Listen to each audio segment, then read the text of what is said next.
Assembly में उठे, parliament में उठे। पिछले अप्रैल महीने में नाना जी 1 रुपया पावर का बिल, सब्सिडाइज रुपया हमको 3.25 रुपये में पावर का मिलता था, उसको इन्होंने बढ़ा के सब्सिडाइज रेट 4.25 रुपया कर दिया। वो 4.25 रुपया जो है हमारी पहुंच के बाहर है। आज हमारे सामने मॉडर्न इंडस्ट्री जो है, ये सरकार जो है ये अमीरों की सरकार है, गरीबों की नहीं है, ये सुनेगी नहीं। लेकिन अगर लड़ाई लड़ी जाए, मैं नाना साहब को बताना चाहूंगा कि चंद्रकांत पाटिल बीजेपी सरकार में टेक्सटाइल मिनिस्टर, उन्होंने एक मीटिंग बुलाई, उसमें मैं भी था, मुझको इनवाइट किया गया। तो उन्होंने मुझसे पूछा कि पावर लूम बंद हो रहे हैं, इसको चालू रखने के लिए क्या कर सकते हैं। मैंने उनसे इतना ही कहा कि आप कुछ भी बात हम रखेंगे, आप बोलेंगे वो सेंटर का इशू है, लेकिन आपका इशू यह है कि 1 रुपया एडिशनल पावर लूम के लिए सब्सिडी दीजिए, हमको फिर 3.25 रुपये पर पावर बिल के लिए ले आइए, इंशाअल्लाह ताला हमारी इंडस्ट्री फिर चलने लगे। आज जो है उसको दोबारा उन्होंने माना वो, और जब उन्होंने माना उस वक्त अमरीश पटेल जी थे, प्रकाश कवाड़े जी थे, अशोक स्वामी जी थे, पावर लूम इंडस्ट्री के सभी लोग थे। लेकिन उन्होंने कहा कि 1 हफ्ते 10 दिन के अंदर इसको मंजूर करके 1 रुपया एडिशनल सब्सिडी, यानी हमको जो 4.25 रुपया बिल आ रहा है वो 3.25 रुपया फिर हो जा रहा है, देने का उन्होंने मीटिंग में बोला, प्रेस में आया, लेकिन आज तक ये सरकार दी है, उसको हमको दोबारा दिलाने की जरूरत है। यही मैं कहना चाहता हूँ, ज्यादा वक्त नहीं लूंगा। आज मैं पावर लूम को जीवनदायी की जरूरत है, मैं बात अपनी खत्म करता हूँ। आज इमरान प्रतापगढ़ी साहब 36 साल के एक नौजवान लीडर है, जिस उम्र में हम लोग म्यूनसिपैलिटी में जाया करते थे, आज इमरान साहब पार्लियामेंट में है, और इनके साथ बैठकर बाईपास से यहाँ तक हम लोग आए हैं। 90% लोग नौजवान थे, आपको देखने के लिए बेताब थे, आपको सुनने के लिए बेताब है। नौजवानों को आप यूथ हैं, आप नौजवानों की आवाज है। आज इस स्टेडियम में कार्यक्रम हो रहा है, ये क्रिकेट ग्राउंड है। ये हम लोगों ने यहाँ किसी जमाने में तालाब हुआ करता था, मैं नगर अध्यक्ष, हमने इस तालाब को भर कर जो है यहाँ एक क्रिकेट स्टेडियम बना है, लेकिन उसकी हालत इतनी खराब है कि क्रिकेट तो क्या, लोग फुटबॉल भी आज खेल नहीं पा रहे हैं। वहाँ पर मैं चल नहीं पाते, हमारा जलसा अंदर होने वाला था, हमने मजबूरन यहाँ लिया है।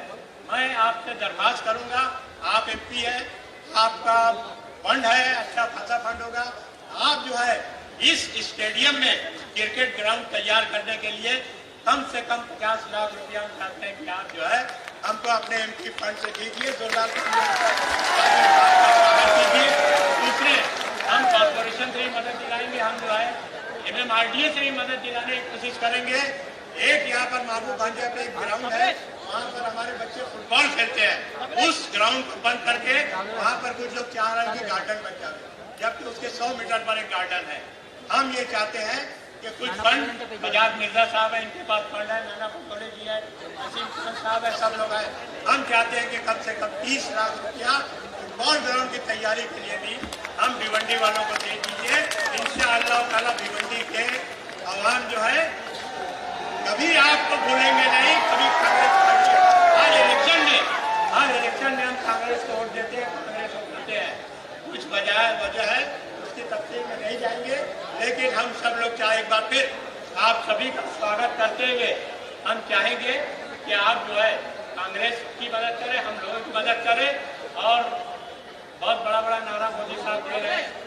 हम चाहेंगे कि हम लोग बहुत छोटे लोग हैं, बहुत थक चुके हैं यहाँ पर, आप हमको गोद ले लीजिए, इंशाअल्लाह ताला देखिए फिर देता है कहाँ से कहाँ निकलता है। यही हमारी आरज़ू है। बहुत बहुत शुक्रिया। जय हिंद, जय महाराष्ट्र। यहाँ सामने बैठी हुई हमारी बहनें भी है, भाई है, सब लोगों का शुक्रिया। शुरुआत में आप लोगों को बहुत बहुत शुक्रिया। जय हिंद, जय महाराष्ट्र। एक बार जोरदार नारा लगाइए।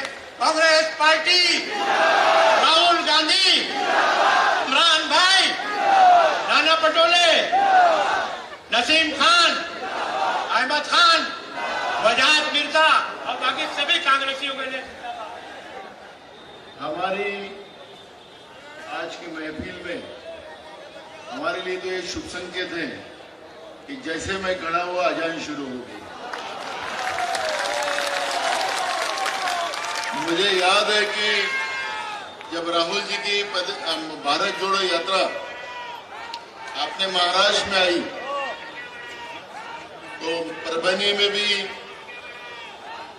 और शेगांव में ऐसे दोनों समय अजान शुरू हुई और राहुल जी ने अपना भाषण बंद कर अजान को पूरी तरह सुना और हमारे सभी लोगों को यही संकेत दिया कि हम हिंदुस्तानी हैं और हिंदुस्तानी जो हमारे संविधान में जो सब सर्वधर्म समभाव का जो संदेश देते हैं उसी को लेके कांग्रेस पार्टी चलती है। ये संदेश राहुल गांधी जी ने भी भारत जोड़ो यात्रा के माध्यम से पूरे देश की जनता को अपने महाराष्ट्र की भूमि से दिया था और आज भी ये शुभ संकेत हमको मिले और भिवंडी के जनता का जो दुख और दर्द है उसको पूरी तरह न्याय देने के लिए आज मैं महाराष्ट्र प्रदेश कांग्रेस का अध्यक्ष इस नाते जब यहां भाषण देने खड़ा हुआ और वैसे ही ये शुभ संकेत आए कि भिवंडी और भिवंडी लोकसभा के क्षेत्र में रहने वाली जनता को हम लोग न्याय देंगे, ये विश्वास ऊपर वाले ने भी आपके माध्यम से यहाँ पे दिया है।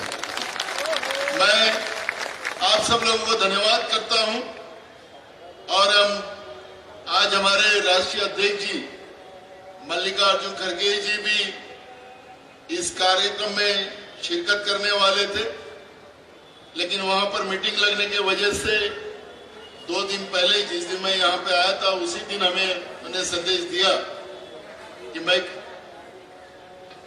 जो चुनाव की मीटिंग से इसमें मैं रहूंगा और मैं आ नहीं सकूंगा, लेकिन मेरा संदेश आपको देना है। मैं भिवंडी बिल्कुल एक बार आऊंगा और भिवंडी के लोगों की जो तकलीफ है मैं समझूंगा और उसको न्याय देने की भूमिका भी हमारे राष्ट्रीय अध्यक्ष मल्लिकार्जुन खड़गे जी ने भी मेरे माध्यम से आपको बताने को कहा और मैंने शुरुआत में ही इस बात को आपके सामने रखा है। आज हमारे सबके प्यारे मेरे छोटे भाई जिनकी अभी हमें शादी भी करना है और जो हमारे महाराष्ट्र से सांसद है और पार्लियामेंट में हमारे बुनकरों की बात, हमारे छोटे कपड़े बुनने वाले जो कारखाने उनकी बात और उनकी तकलीफ के बारे में पार्लियामेंट में आवाज उठाने का काम जो शख्स ने उठाया था वो हमारे सांसद और अल्पसंख्यक सेल विभाग के राष्ट्रीय अध्यक्ष इमरान प्रतापगढ़ी, उनको तालियां बजाकर उनका आप स्वागत करिए। जो महाराष्ट्र में मंत्री रहे और जो अपने कपड़ा मंत्री रहे और जब भी हमारे बुनकरों के ऊपर और छोटे कपड़ा मिल मालिकों को जब तकलीफ हुई तब कैबिनेट में बात उठाकर फिर बिजली का बिल हो या आपको जो भी सब्सिडी चाहिए वो दिलाने का काम हमेशा जिन नेतृत्व ने किया वो हमारे महाराष्ट्र प्रदेश के कार्याध्यक्ष माजी मंत्री नसीम खान जी, उनको भी तालियां बजाकर, क्योंकि आपके लिए उन्हें कई साल काम वो कर रहे हैं। हमारे दूसरे जो हमारे अल्पसंख्यक सेल विभाग के राज्य के अध्यक्ष और एक जागरूक नेतृत्व जो महाराष्ट्र विधान परिषद में हमेशा आप सब लोगों की बातें रखते हैं, आपको न्याय दिलाने की बात ये महाराष्ट्र के अंधे बहरे सरकार को हमेशा वो बताते हैं। ऐसे हमारे जागरूक आमदार अल्पसंख्यक सेल विभाग के प्रदेश के अध्यक्ष डॉक्टर वजाद मिर्जा जी, उनको भी तालियां बजाए, क्योंकि ये कार्यक्रम का आयोजन उन्होंने जिस तरह से यहाँ पे किया है। हमारे दूसरे प्रभारी जो है अल्पसंख्यक सेल विभाग के, जिन्हें बड़े शेरो शायरी के साथ आपको प्रस्तावित किया था, वो अहमद खान जी हमारे भिवंडी के शहर अध्यक्ष राशिद ताहिर मोमिन जी, हमारे ग्रामीण के थाने ग्रामीण के जो अध्यक्ष हमारे चोरगे जी, हमारे आगे बढ़ाना है, आगे बढ़ाना बोलने से नहीं होगा, वोट के माध्यम से आगे बढ़ाना है आपको। हमारे प्रदेश के महासचिव प्रमोद मौर्य जी, दूसरे हमारे महासचिव देवानंद पवार जी, डॉक्टर नदीम जी, हमारे रानी अग्रवाल जी, हमारे इमरान भाईजान, हमारे छोटे भाई तल्ला मोमिन जी, डॉक्टर नूर जी, हमारे नूमन खान साहब, हमारी महिला कांग्रेस के अध्यक्ष रुखसाना कुरैशी, हमारे गुरुनाथ जी तावरे, मंच बड़ा है, सभी हमारे प्रदेश के पदाधिकारी, हमारे भिवंडी शहर के तालुका के ब्लॉक के अध्यक्ष, सभी हमारे युवक कांग्रेस के पदाधिकारी, महिला कांग्रेस के पदाधिकारी, सेवा दल के पदाधिकारी, एनयूसीआई के पदाधिकारी, सेल के सभी पदाधिकारी, उपस्थित मेरी माता बहना, हमारे बुजुर्ग और हमारे युवा साथी और हमारे पत्रकार साथी, मैं 2 दिन पहले जब आया था इस कार्यक्रम की पूर्व तैयारी में, तो मैंने कहा था कि भिवंडी लोकसभा के विकास में जो कई सपने हम लोगों को गए 10 साल से दिखाए गए, वो पूरे नहीं हुए। तो जो अभी यहाँ के सांसद है, केंद्रीय राज्य मंत्री है, मैंने कहा था उनके पास फाइल भी नहीं जाती, बड़ी मुसीबत है उनकी वहां पर, सब पीओमओ से चलता है। तो अगर रहती फाइल, काम करने वाले रहते, तो मैं उस दिन भिवंडी में घूम रहा था, तो भिवंडी के रास्ते अच्छे है क्या? बहुत। भिवंडी के रास्ते कैसे? भिवंडी ग्रामीण के रास्ते कैसे? मैं मीडिया को भी बताना चाहूंगा कि थोड़ा सा ये करिए भाई, डेवलपमेंट करना है उनका अगर फर्ज होता, तो ये शहर की हालत कितनी बुरी है वो देखने से पता चलता है। अगर जिनके भरोसे, जिनके वोटों के आधार पर अगर तुम सत्ता में बैठे हो, तो ये शहर का विकास करना भी और यहाँ के लोगों की तकलीफें जो है, ये रोजगार की हो, ये सभी चीजों को ध्यान देकर उनको न्याय देने का काम आपको करना पड़ता है। लेकिन पैसे के भरोसे हम जीत के आते हैं, ऐसा भी कुछ लोगों को गुरूर, और बाद में चुन के आने के बाद पैसे कैसे वसूल करना, उसके भी रास्ते उनके पास है। मुझे यहां आते ही मेरे को कुछ लोगों ने कागज दिया, बुलेट ट्रेन जिसका सपना दिखाया था, बहुत रोजगार मिलेंगे, बहुत लोगों को मदद होगी, फायदा होगा। देश में कई बुलेट ट्रेन नहीं बनी, लेकिन गुजरात से महाराष्ट्र में बुलेट ट्रेन बनाने का काम शुरू हो चुका है। कुछ मसले ऐसे आए कि बोगस रजिस्ट्री दिखा के पैसे भी उठा लिए, वो समय के साथ निकालेंगे विषय। विकास की जब बात आएगी और लूट की बात आएगी, भ्रष्टाचार की बात आएगी, तो समय के साथ वो सब मसले उठाए जाएंगे। लेकिन यहाँ पे अभी लड़ने की बात नहीं है। इन लोगों ने क्या किया, मैं एक व्यक्ति के बारे में बात नहीं कर रहा, क्योंकि उसने बोला करके मैंने बोला, लेकिन आज हम जिस हालत में पूरे देश में, हिंदुस्तान में जी रहे हैं, वो हालत बहुत खराब है। और इतनी हालत खराब है कि 4 दिन के पहले छत्तीसगढ़ में हमारे देश के प्रधानमंत्री ने कहा कि राहुल गांधी जी ने जिस तरह से पार्लियामेंट में बात रखी कि उन्हें कहा कि जाति न्याय जनगणना होना चाहिए, सेंसस होना चाहिए, कौन गरीब है कौन अमीर है, क्या ये सब स्थिति, क्योंकि जाति न्याय जनगणना का अर्थ ये होता है कि कौन से समाज में एजुकेशनल और फाइनेंशियल लोग मजबूत है। जो समाज एजुकेशनल और फाइनेंशियल मजबूत होगा वही समाज मजबूत होगा। और ये परिस्थितियां ये देश में बनना चाहिए। और जो सेंसस सरकार ने करना चाहिए, जो डॉक्टर मनमोहन सिंह साहब के समय में जो सेंसस हुआ था, उसको नरेंद्र मोदी की सरकार डिक्लेयर नहीं कर रही। क्यों नहीं कर रही? क्योंकि कई बार हुआ है। महाराष्ट्र में अभी अपने महानगर पालिका का चुनाव रुका है, राज्य में सभी जगह लोकल बॉडीज इलेक्शन रुक चुके हैं, कोर्ट में मैटर पड़ा हुआ है ओबीसी के आरक्षण का। अगर सेंसस रहता तो आज हमारे स्थानिक लेवल के ये चुनाव जो है, महानगर पालिका हो, नगर पालिका हो, जिला परिषद हो, ये सब चुनाव हो जाते।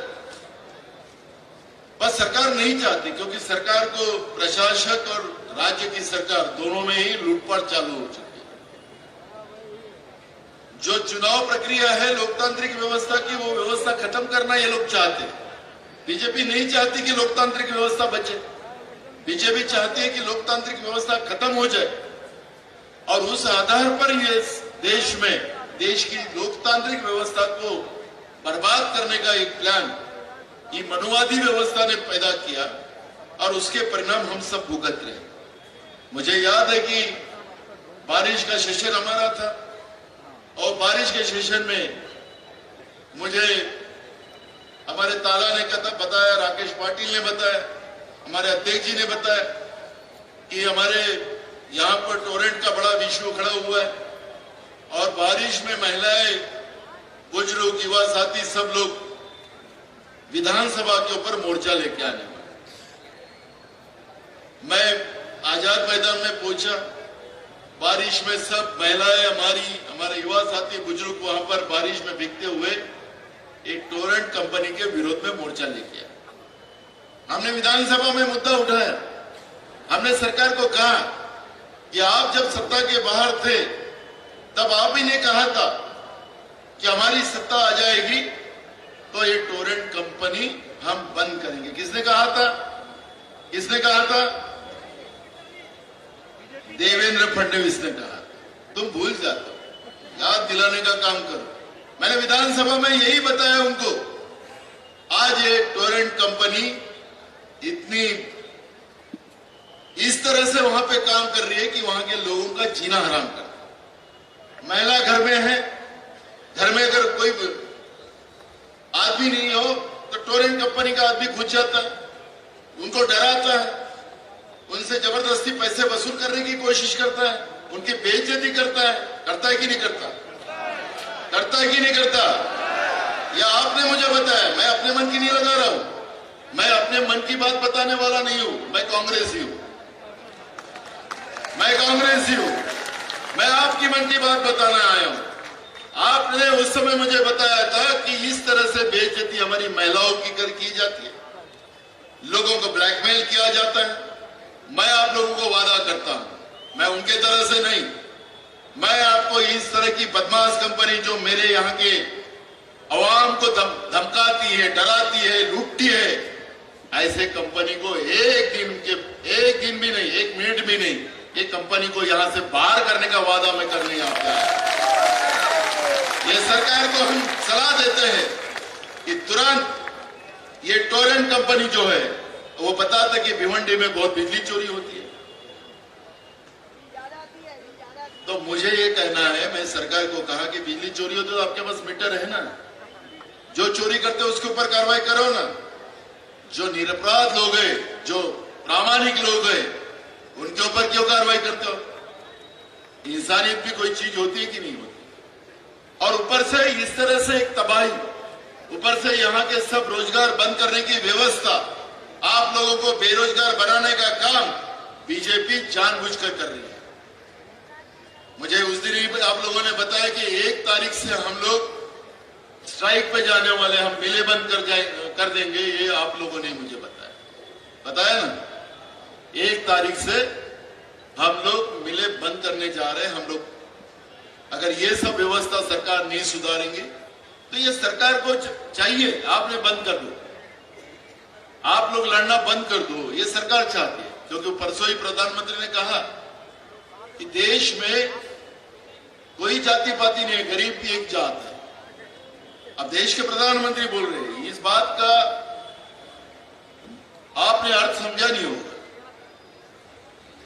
देश में गरीब एक जात है, ऐसा प्रधानमंत्री ने कहा। हम लोकतांत्रिक व्यवस्था में जब अंग्रेज थे तो हमें हमेशा गरीब बनाना चाहते थे, लेकिन लोकतांत्रिक व्यवस्था में गरीबी ये हमारा कलंक है, समाज को लगा हुआ। और लोकतांत्रिक व्यवस्था से जो सरकारें हम चुन के देते हैं, वो सरकार ने हमें गरीबी के बाहर निकालना, ये व्यवस्था डॉक्टर बाबा साहब अम्बेडकर ने संविधान में बनाई। लेकिन हमारे प्रधानमंत्री कहते हैं कि गरीबी ये जात है। और आपने देखा महाराष्ट्र में क्या तमाशा चल रहा है। ठाणे में जहां मुख्यमंत्री रहते हैं, वहां हॉस्पिटल में गरीब आदमी गया, पैसे नहीं है, वहां पे मर के वापस आ रहा है, सीधा जा रहा है, उल्टा आ रहा है। औरंगाबाद में वही हालत हुई, नांदेड़ में वही हालत हुई, नागपुर में भी वही हालत हुई। 48 घंटे में 55 से 60 लोग मरे, हर घंटे में एक के ऊपर लोग मर रहे हैं वहां पर। और सरकार क्या बोलती है? क्या हमने थोड़ी बोला था इनको हॉस्पिटल में आने के लिए? सरकार कहती है हमने नहीं कहा था। जब छुट्टियां थी, प्राइवेट दवाखाने बंद थे करके ये हमारे दवाखाने में, अब दवाखाने में सुविधा नहीं है, सरकार खुद मानती है। हमने परसों कल ही राज्यपाल से मिले, राज्यपाल जी को हमने बताया कि क्या गरीब को जीने का अधिकार नहीं है महाराष्ट्र में? देश में गरीब लोग अपने इलाज सरकार में नहीं कर सकते। आज तो तुम सब लोग टैक्स भर रहे हो। जब कांग्रेस की सरकार थी, सबको टैक्स भरने की जरूरत नहीं थी। जीएसटी आ गया और जीएसटी के माध्यम से आपको सबको टैक्स पेयर बना दिया। और हमारे देश का पैसा, जनता का पैसा, पसीने का पैसा, मेहनत का पैसा एक मुट्ठी भर लोगों के कब्जे में देने का काम देश की सरकार कर रही है। और आज हम हॉस्पिटल में देखते हैं, हमारे स्कूलें जो तालीम हमारे बच्चों को हम देते हैं, वो सरकारी स्कूलें भी सब बंद करने की व्यवस्था बना। हमारा संविधान क्या कहता है कि हमें एजुकेशन यानी शिक्षा और हेल्थ, ये दोनों की दायित्व ये सरकार की जाती। लेकिन बीजेपी चाहती है कि हमारा दायित्व नहीं है। लोग हमारे हॉस्पिटल में जबरदस्ती आए, वो मरे, हमारा दोष नहीं है। वहां के डीन को नांदेड़ के उन लोगों ने सदोष मनुष्यवध का गुना लगा दिया। और कल उन लोगों ने एक कमेटी बनाई 3 लोगों की। वो कमेटी ने शाम को रिपोर्ट दे दी कि डॉक्टरों की गलती नहीं है, लोगों की गलती है। अब मुझे पता ही है, हम लोग जिएंगे तभी लड़ेंगे। ये चाहता है कि आप लोग मरो क्योंकि आप गरीब हो। ये देश में जीने का अधिकार सिर्फ अमीरों को है, ये अगर बीजेपी समझती है। और कौन से गरीब अमीरों को, कौन से अमीरों को? मुट्ठी में गिने हुए लोग हैं। ललित मोदी है, नीरव मोदी है, मैं नाम लेता हूं, नहीं तो मोदी बोला तो वो सबको लगता है। बेचारे हमारे राहुल गांधी को परेशान कर दिया इन लोगों ने। ललित मोदी है, नीरव मोदी है, विजय मल्ल्या है, मेहुल चोकसी है, ये सब लोग अभी, और तो एक दूसरा है, वो अभी देश में ही है, वो देश ही चला रहा है। मुझे ये लगता है कि क्या वही लोग जिएंगे? पैसा तो हमारा है, जीएसटी के माध्यम से तुम्हारा पैसा जाता है कि नहीं सरकार के तिजोरी में? जा रहा कि नहीं जा रहा? फिर ये पैसा लूटपाट कर कर किसी मुट्ठी भर लोगों को जीने का अधिकार इस लोकतांत्रिक की व्यवस्था में कैसे हो सकता है? क्या हमारे देश में आजादी में हम लोग जी रहे? फिर आजादी में हम जीने तो अधिकार हमारा भी है, वो संविधान ने हमें अधिकार दिया, कोई किसी के उपकार के से नहीं दिया। और मैं आपको ये कहना चाहता हूं, ये लड़ाई वो लोग समझते कि हम लोग हमारे पास भ्रष्टाचार का पैसा कमा लेंगे और हमको खरीद लेंगे। पैसा तुम्हारा है, तुम्हारा पैसा है। भ्रष्टाचार के माध्यम से वो लूटपाट कर रहे हैं, हमारी सभी सुविधाएं बंद कर रहे हैं। भिवंडी के विकास में सबसे ज्यादा योगदान तो कांग्रेस का हमेशा रहा है, लेकिन जब से बीजेपी की सरकार बैठी, और तो कुछ लोगों को तो हमने, राहुल जी ने यहाँ पे सभाएं ली थी, भिवंडी की महानगर पालिका हमने जिताई, कांग्रेस की जीती। कुछ लोग बेचारे बोलेंगे उनके बारे में मैं चर्चा नहीं, ना अपना घर का ना घाट का हो गया। लेकिन ये सरकार ने भिवंडी की महानगर पालिका कांग्रेस से चुन के आई, तो ये भिवंडी को पैसे नहीं देने का वो प्लान बनाया, फिर हमारे लोग तोड़ने का कैसा हो उसका एक प्लान बनाया। मैं आप लोगों को यह भी यहां कहने आया हूं, जो बिकता है, बिकने वाले को कभी अब माफी नहीं की जाती, कभी नहीं माफी होगी, कोई कितना भी बड़ा आदमी हो। अगर हम हमारे विचारधारा को, हमारे मां को, हमारे खुद के स्वार्थ के लिए हम बेचना चाहते हैं, तो वो आदमी कभी भी हमारा नहीं बन सकता, कभी भी नहीं बन सकता। मैं आज भी उन लोगों को ये कहना चाहता हूं कि सुधार आपको लाना पड़ेगा, नहीं तो मैं बड़ा हूं, मैं इतने साल से इधर पार्षद बना हूं, ये कांग्रेस थे करके तुम पार्षद थे, कांग्रेस थे करके पार्षद थी, यहां की आवाम कांग्रेस को प्यार करती कि नहीं करती? कांग्रेस को प्यार करती कि नहीं करती? कांग्रेस थे करके तुम थे, आज भी सुधार लाओ, गलती लाओ, पीछे के लाइन में खड़ा होना पड़ेगा, सामने नहीं। मैं ऐलान करता हूं यहां से, सुधार लाओगे तो आपको मौका मिलेगा, नहीं लाना चाहते हो, मुजरी करना चाहते हो, करिए, आवाम देख लेंगे हिसाब कौन देखेंगे? तो इस तरह से हमारे भिवंडी को बर्बाद करने का जो प्लानिंग इन लोगों ने किया, अब हम लोगों ने मुट्ठी बांध ली है। मुझे शुरुआत में कहा गया कि भिवंडी में कुछ बचा ही नहीं है कांग्रेस के पास, लोग इकट्ठा करना भी बड़ा मुश्किल काम होता है। मैंने कहा कि भिवंडी की जनता को मैं अच्छे से जानता हूं, भिवंडी ग्रामीण हो, भिवंडी शहर हो, यहां की जनता हमेशा कांग्रेस के साथ रही और एक लंबे समय तक रही है। कुछ हमारे में से ही खोड़ खुड़ के निकले और खोड़ खिड़ी नहीं, थोड़ी सी तकलीफें की है, अब ये सुधार होगा। मैं आप लोगों को अभी आपके सबके सामने यही कहना चाहता हूं, जो रिपोर्ट अभी आ रहा है, मैं तो 2 साल पहले ही कहा था, जब मैं स्पीकर था तभी कहा था कि यहां का अगला सांसद ये कांग्रेस के पंजे का चुन के आएगा, मैंने 2 साल पहले कहा था। और अभी जो रिपोर्ट आ रहा है यहां पर, अभी जो रिपोर्ट आ रहा है वो कांग्रेस के सांसद का ही आ रहा है। और इसलिए मैंने आपको ये कहा है, ये लड़ाई आपको जीतना है। आप लोगों को अगर ये तकलीफ से बाहर आना है, राहुल जी को तो भिवंडी में तो उनके पीछे लगा दिए थे चक्कर, तो राहुल जी को तो आपने पास से देखा है। राहुल जी जो वादा करते हैं पूरा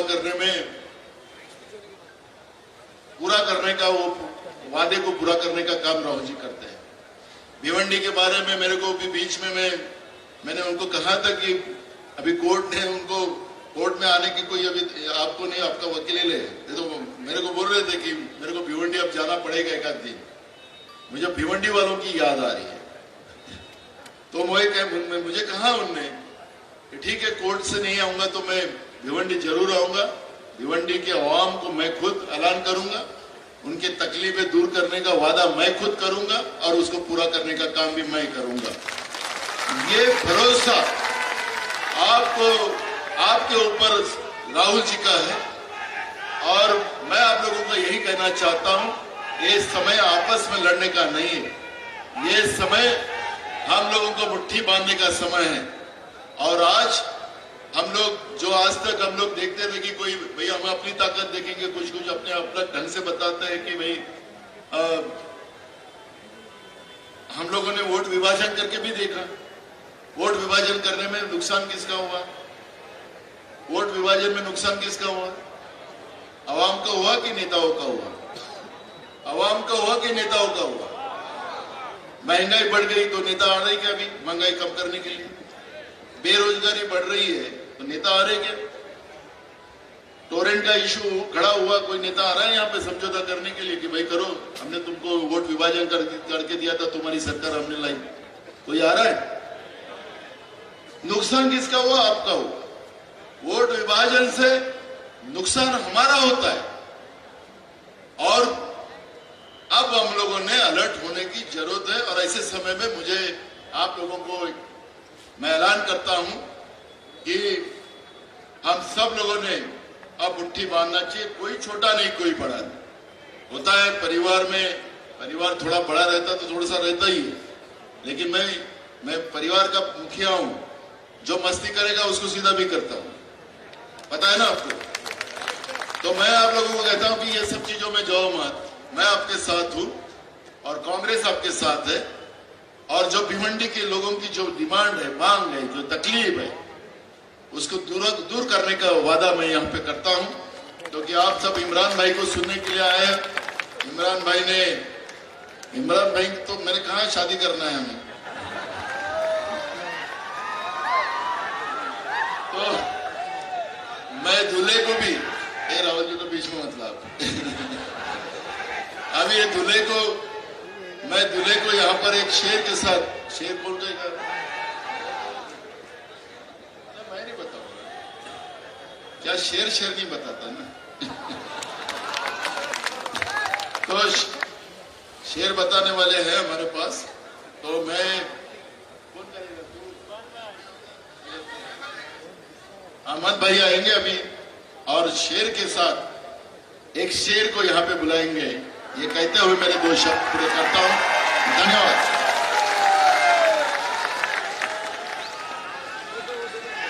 बहुत बहुत शुक्रिया आदरणीय नाना पटोले साहब। साथियों, अब सिर्फ मैं आपके 2 मिनट मांगता हूं, और वो 2 मिनट मैं आपके इसलिए मांगता हूं कि एक ऐसा नौजवान जो 36 साल की उम्र में हिंदुस्तान की सबसे बड़ी अदालत में जाकर जिसने आपकी आवाज उठाई थी, वो आवाज का एक छोटा सा क्लिप मैं चाहता हूं अपनी टेक्निकल टीम से वो चलाएं। 2 मिनट का क्लिप है, पहले आप ये देख लें, उसके बाद इंशाल्लाह इमरान भाई को मैं बुलाता हूं। कितनी आसान मेरे हाथों में तो पोशाकें भी नहीं रेशमी, लेकिन मेरे कपड़ों के मुकद्दर में तो भारत को छोड़ो, हिंदू मुस्लिम सिख ईसाई जैन बौद्ध दलित सब एकजुट हो और इस जालिमाना जो फैसले हैं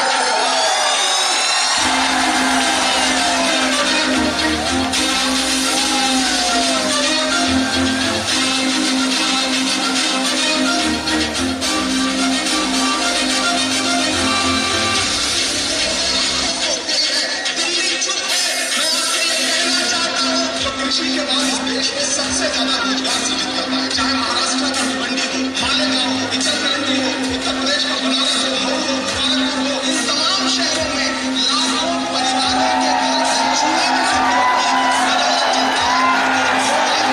की शिकायत है, स्वामी को सुनना पड़ेगा आपको, इस देश के प्रधानमंत्री को, गृहमंत्री को सुनना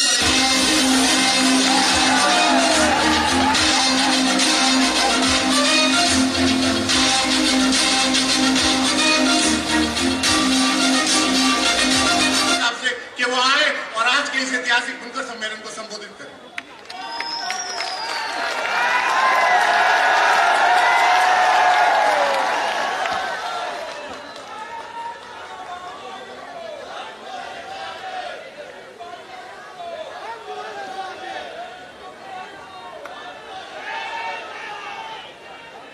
मेरी आंखों के सामने हजारों की तादाद में मौजूद भिवंडी की जिंदा दिल आवाम को सलाम करता हूं। मुझे याद है शायद 2011 या 12 था, और ये जो स्टेडियम है, इसी स्टेडियम में एक मुशायरा था और मैं पहली बार भिवंडी तशरीफ लाया था। उसके बाद बीच में कई बार मुशायरों में आना हुआ। मेरी बहुत दिन से ख्वाहिश थी कि आपके बीच में आऊं, आपसे गुफ्तगू करूं, आपसे मुलाकात करूं। आज इतनी बड़ी तादाद में आपको सामने देख करके अच्छा लग रहा है। यहां पे मौजूद महाराष्ट्र प्रदेश कांग्रेस कमेटी के यशस्वी अध्यक्ष नाना पटोले जी, पूर्व मंत्री आरिफ नसीम खान जी, हमारे अल्पसंख्यक विभाग के प्रदेश चेयरमैन और एमएलसी वजाहत मिर्जा साहब, हमारे प्रभारी अहमद खान जी, मैं मुबारकबाद दूंगा जिला अध्यक्ष रशीद ताहिर मोमिन साहब को, नोमान खान साहब को, सुरेश टावरे जी, गुरनाथ टावरे जी, तारिक फारूकी साहब, रानी अग्रवाल जी, छगन पाटिल साहब, तलहा मोमिन साहब, यूथ कांग्रेस के अध्यक्ष राहुल पाटिल जी, महिला कांग्रेस की अध्यक्ष रुखसाना कुरैशी जी, रेहाना अंसारी साहिबा, दयानंद छोरे साहब, डॉक्टर नदीम साहब, राकेश पाटिल जी, शकील पापा,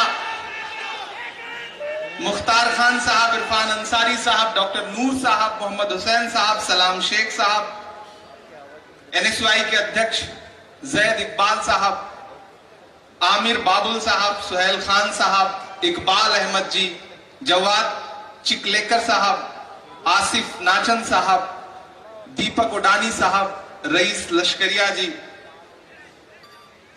जिंदा रहना है तो हर सांस हुकूमत से न मांग, जिंदा रहना है तो हर सांस हुकूमत से न मांग, असल मुंसिफ है खुदा रहम अदालत से न मांग, असल मुंसिफ है खुदा रहम अदालत से न मांग, जिंदगी भीख अगर है तो न मिलना बेहतर, और अगर हक है तो फिर इतनी शराफत से न मांग। भिवंडी वालों, हम यहां खड़े हैं भारत जोड़ो बुनकर सम्मेलन में। आपने पार्लियामेंट में बोली गई मेरी वो बातें सुनी जिसे बोलने के लिए मैं बहुत दिन से मुंतजिर था कि कभी देश की पार्लियामेंट में पहुंचूंगा तो उस समाज का दर्द जरूर देश दुनिया के सामने रखूंगा जिसे बुनकर समाज कहा जाता है। और जब मुझे आपकी दुआओं से मौका मिला और मैं खुशनसीब हूं कि मुझे नुमाइंदगी करने का मौका मिला, तो खुदा ने मुझे महाराष्ट्र की नुमाइंदगी करने का मौका दिया। मैं शुक्रिया अदा करूंगा आदरणीय राहुल गांधी जी का, सोनिया गांधी जी का, प्रियंका गांधी जी का, मल्लिकार्जुन खड़गे साहब का, और महाराष्ट्र के उन 44 विधायकों का जिन्होंने मुझे महाराष्ट्र की नुमाइंदगी करने का मौका दिया। जब मैं पार्लियामेंट पहुंचा तो मुझे मेरी उंगलियों पे कुछ मुद्दे थे जिन पर मुझे बात रखनी थी। उसमें एक बहुत अहम मुद्दा था कि मुझे नजीब की मां के आंसुओं का दर्द यूनिवर्सिटी से जोड़ करके पार्लियामेंट में बोलना था। मुझे अलीगढ़ यूनिवर्सिटी में पुलिस की जारी की गई लाठियों के खिलाफ बोलना था। जामिया यूनिवर्सिटी में लाइब्रेरी में छोड़ी गई आंसू गैस के खिलाफ बोलना था। और उसके बाद मुझे लगा कि मुझे सबसे जरूरी बात है जिसके लिए बोलना है वो है बुनकरों का मुद्दा। मैंने रशीद ताहिर साहब से बात की और मैंने उनसे कहा कि मुझे भिवंडी का जो बुनकर उद्योग है उसके बारे में कुछ बताइए, मुझे सुनना है। उन्होंने मुझे ब्रीफ किया, मैंने कुछ और साथियों से बात की और फिर मैंने फैसला किया कि मैंने पार्लियामेंट में आवाज उठा दी। महज आवाज उठाने भर से काम नहीं होगा, मुझे पूरे हिंदुस्तान के हर उस शहर में जाना है जहां बुनकर भाई रहते हैं, कोई उनकी बात सुनने के लिए तैयार नहीं है। तो बतौर माइनॉरिटी डिपार्टमेंट के अध्यक्ष के मैंने फैसला किया कि मैं पूरे हिंदुस्तान में जाऊंगा और वो तमाम शहर जहां बुनकर रहते हैं वहां पर भारत जोड़ो बुनकर सम्मेलन करूंगा। हमने शुरुआत की बोकारो से। यहां झारखंड प्रदेश कांग्रेस कमेटी अल्पसंख्यक विभाग के अध्यक्ष मंजूर अंसारी साहब बैठे हैं, बुनकरों के बड़े नेता और झारखंड में मुसलसल काम कर रहे हैं अनवार अंसारी साहब बैठे हैं। मैंने इनसे कहा कि मुझे एक बुनकर सम्मेलन करना है, तो इन्होंने कहा आइए हम बोकारो में करते हैं, रांची में करते हैं। हमने वहां से शुरुआत की। फिर हमने मालेगांव के साथियों से बात की। हमने कहा कि मुझे मालेगांव में आना है और बुनकर भाइयों से बात करनी है। आज भिवंडी में आपके बीच में खड़ा हूं। मैं आपसे यह कहना चाहता हूं कि भिवंडी वालों, आपकी दुश्वारियां कई हैं। मैंने जब मेन रोड छोड़ करके भिवंडी की तरफ रुख किया तो सड़कें माशाअल्लाह ऐसी हैं कि आप सफर कर रहे हो या आखिरी सफर कर रहे हो पता ही नहीं चलता। इतनी अच्छी सड़कें बनी हुई हैं यहां पर। और मैंने सुना है कि यहां की नुमाइंदगी करने वाले मिनिस्टर भी हुआ करते हैं। लेकिन सड़कों की हालत इतनी खराब कि शायद जानबूझ करके छोड़ दिया गया है कि नहीं, पता ही नहीं चल पाता कि गड्ढे में सड़कें हैं या सड़कों में गड्ढा है। यह हालत है। आपकी दुश्वारियां कई हैं। बिजली के बिल के बारे में टोरेंट कंपनी ने जिस तरह से आप लोगों को सताया हुआ है, उसके बारे में अभी नाना पटोले साहब ने विस्तार से बात की। और उन्होंने जो वायदे किए हैं वो कांग्रेस पार्टी का वादा है, नरेंद्र मोदी जी के जुमलों की तरह वादा नहीं है हमारा। हम जो वादा करते हैं वो पूरा करते हैं, हम जो नारे देते हैं उसे पूरा करते हैं। आप याद करिए कि पिछले साल 7 सितंबर को कन्याकुमारी के समंदर के साहिल पर खड़ा हुआ एक शख्स जिसका नाम राहुल गांधी है, उसने एक नारा दिया और यह कहा कि हम भारत जोड़ने निकल रहे हैं और हमारा नारा है नफरत छोड़ो भारत जोड़ो। वो जब उस नारे के साथ आगे बढ़े, मैं गवाह हूं उस लम्हे का, नाना पटोले साहब गवाह हैं उस लम्हे के, ये वहां मौजूद थे कि जब हम समंदर के किनारे खड़े थे तो हम खुद नहीं समझ पा रहे थे कि ये 4000 किलोमीटर का पैदल सफर तय कैसे होगा। लेकिन भिवंडी वालों, जब वो काफिला चला जो मोहब्बतों का काफिला था, तो फिर तमिलनाडु से केरल, केरल से आंध्र प्रदेश, आंध्र प्रदेश से कर्नाटक, कर्नाटक से तेलंगाना, तेलंगाना से महाराष्ट्र होता हुआ यह काफिला कश्मीर तक जब पहुंचा है, तो वो भारतीय जनता पार्टी जो रोज राहुल गांधी के बारे में सुबह शाम व्हाट्सएप पर कचरा परोसती रहती है, लोगों के जहनों में राहुल गांधी के खिलाफ नफरत परोसती रहती है, उस भारतीय जनता पार्टी के पास मुद्दे नहीं बचे थे राहुल जी पर बात करने के लिए। वो बात किस पर कर रहे थे? भारतीय जनता पार्टी के ऑफिशियल ट्विटर हैंडल पर क्या पोस्ट किया गया? राहुल गांधी की टी शर्ट पोस्ट की गई और उसका रेट पता कर रहे थे भाजपा वाले। यात्रा और आगे बढ़ी तो फिर क्या कि राहुल गांधी के दाढ़ी के बाल तो सद्दाम हुसैन से मिलते हैं, उनकी दाढ़ी में कितने बाल हैं, दाढ़ी के बाल गिन रहे थे। लेकिन वो शख्स चला तो अकेला था। लिबास क्या था? एक सफेद कलर की टी शर्ट और एक ट्राउजर और एक जूता। लेकिन आप यकीन करें भिवंडी वालों कि उस शख्स की सादगी में, उस शख्स की जिद में इतनी ताकत, इतनी कुव्वत थी कि जैसे जैसे वो काफिला आगे बढ़ रहा था वैसे वैसे लग रहा था कि हां, मुल्क में नफरतें कम हो रही हैं।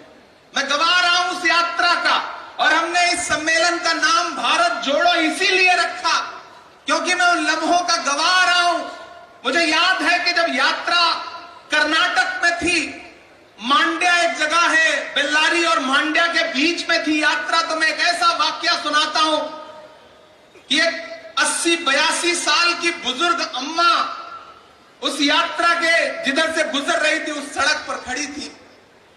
लाखों का हुजूम था राहुल गांधी के साथ। उन्होंने अपने हाथ में खीरा ले रखा था, खीरा, ककड़ी जो आप खाते हैं, हम आप खाते हैं, उनके हाथ में 2-3 खीरा था। तो वहां के जो लोकल पत्रकार थे, जो वहां की जबान में, उनसे उन्होंने सवाल पूछा कि अम्मा आप इस यात्रा में क्या करने आई हैं? तो उन्होंने कहा कि बेटा मैं राहुल गांधी को देखने आई हूं और उसके लिए खीरा लेकर के आई हूं। मैं चश्मदीद हूं उन लम्हों का, इसलिए यह बात आपको बता रहा हूं। तो लोगों ने पूछा कि खीरा लाने का क्या मतलब है? तो उस अम्मा ने कहा कि बेटा इसकी दादी ने, यानी कि इंदिरा गांधी ने जब भूमि सुधार कानून लागू किया था तो मुझे एक टुकड़ा जमीन मिली थी, ये खीरा उसी जमीन का है, मैं उसको देने के लिए लाई। हमने वो लम्हे देखे इस यात्रा के दौरान, और 4.5 महीने बाद 4000 किलोमीटर का सफर तय करके यात्रा जब कश्मीर पहुंची तो वो नरेंद्र मोदी जी जो कहते थे कि राहुल गांधी तो शहजादा है, राजकुमार है, अमित शाह जी कहते थे कि राहुल गांधी तो शहजादे हैं, राजकुमार हैं। मैं आज यहां खड़ा होकर के उनसे कहना चाहता हूं कि प्रधानमंत्री जी, गृह मंत्री जी, आप जिसे शहजादा कहते थे, आप जिसे राजकुमार कहते थे, उसने एक टी शर्ट में हिंदुस्तान की हिंदुस्तान के लोगों का दर्द समझने के लिए। और आप क्या करते रहे? आप 10 लाख का सूट पहन करके अपने उद्योगपति दोस्तों को गले लगाते रहे। आज इस देश में जो काम प्रधानमंत्री को करना चाहिए वो राहुल गांधी कर रहे हैं। मणिपुर में पिछले 4 महीने से सैकड़ों लोग मारे गए हैं, घर जलाए जा रहे हैं, लेकिन बोल कौन रहा है? वहां उनके आंसू पहुंचने के लिए कौन गया? राहुल गांधी। प्रधानमंत्री जी नहीं गए। ट्रक ड्राइवरों के साथ राहुल गांधी खड़े हैं, यूपीएससी की तैयारी करने वाले छात्रों के साथ राहुल गांधी खड़े हैं, फर्नीचर बनाने वाले लकड़ी के कारोबारियों के साथ राहुल गांधी खड़े हैं, किसानों के साथ धान रोपते हुए राहुल गांधी खड़े हैं। यह है राहुल गांधी के भारत जोड़ने का मिशन। और उस मिशन के साथ मैं यहां पर आपसे खड़ा हूं। हम नारे, झूठे नारे नहीं देते, हम जुमले नहीं देते। भाजपा ने नारा क्या दिया? बहुत हुई महंगाई की मार, अब की बार मोदी सरकार। याद है ये नारा? और हालत क्या हो गई कि जो 400 रुपए का गैस सिलेंडर था वो 1200 का कर दिया, जो पेट्रोल डीजल 58 रुपए का था वो 100 रुपए का कर दिया, आटा, चावल, दूध, दही, पनीर, छाछ, लस्सी, यहां तक कि पेंसिल तक पर जीएसटी लगा दी। भारतीय जनता पार्टी की सरकारें वो सरकारें हैं कि जो अपनी आइडियोलॉजी की फिल्मों पर टैक्स माफ करती हैं और कफन पर जीएसटी लगाती हैं। यह है भारतीय जनता पार्टी की असलियत। और कल उन्होंने क्या किया? अपने ट्विटर हैंडल पर, ऑफिशियल ट्विटर हैंडल पर राहुल गांधी का एक पोस्टर लोड किया और उसमें 10 सर लगाए और यह लिखा कि राहुल गांधी तो रावण हैं। मैं भारतीय जनता पार्टी के लोगों से कहना चाहता हूं कि नहीं, राहुल गांधी के 10 सर नहीं है। राहुल गांधी के तो सिर्फ एक सर है जिसमें मोहब्बत भरी हुई है, जिसमें जोड़ने की ताकत भरी हुई है। ये जो पोस्टर आपने जारी किया है, दरअसल ये आपकी सोच है। आप एक सर से महंगाई बढ़ा रहे हैं, एक सर से उद्योगपतियों के कर्जे माफ कर रहे हैं, एक सर से गरीबों को लूट रहे हैं।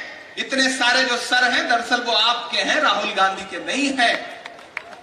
भिवंडी वालों, मैं यहां आपके सामने खड़ा होकर के ये कहना चाहता हूं कि ये जो बुनकरों का मुद्दा है ये बहुत जरूरी मुद्दा है।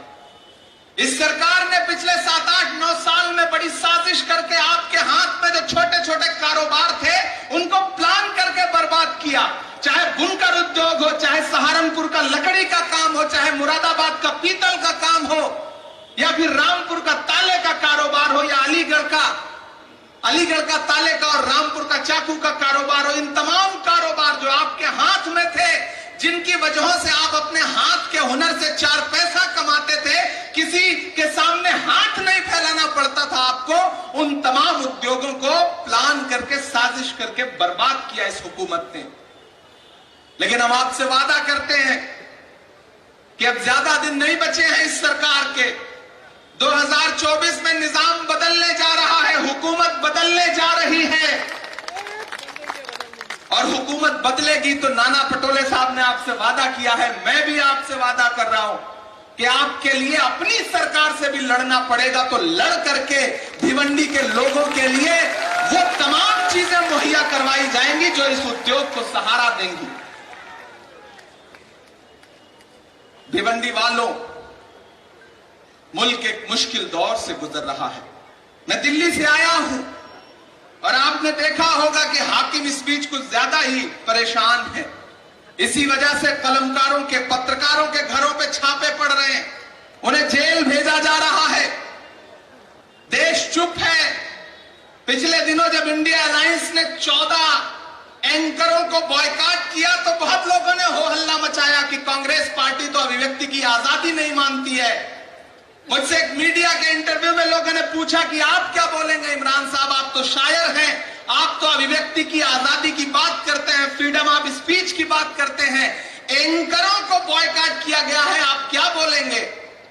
मैंने एक बड़ी पते की बात कही।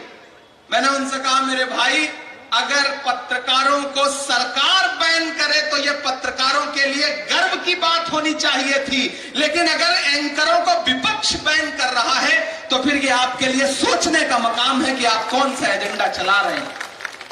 मैंने उनसे कहा कि आपको एक काम और करना पड़ेगा कि एंकर और पत्रकार के बीच का फर्क भी समझना पड़ेगा।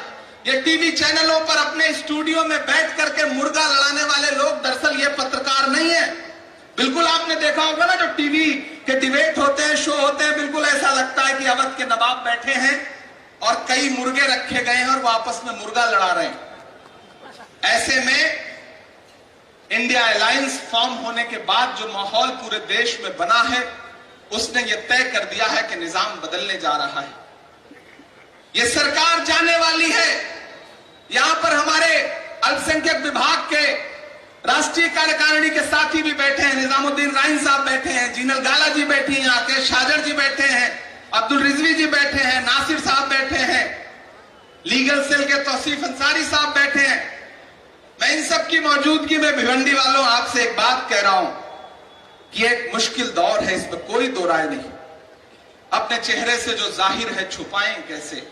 कभी वसीम साहब ने कहा था कि अपने चेहरे से जो जाहिर है छुपाएं कैसे, तेरी मर्जी के मुताबिक नजर आए कैसे। घर सजाने का तस्वुर तो बहुत बात का है, पहले ये तय हो कि इस घर को बचाएं कैसे। आज घर को बचाने की बात आ गई है। एक तरफ हुकूमत का एक बुलडोजर है जो निहत्थे लोगों के घरों को कुचल रहा है, मजलूमों के घरों को कुचल रहा है, और एक तरफ हाकिम बैठा है जो हंस रहा है। उसको गरीब जनता से कोई मतलब नहीं है, कोई लेना देना नहीं है।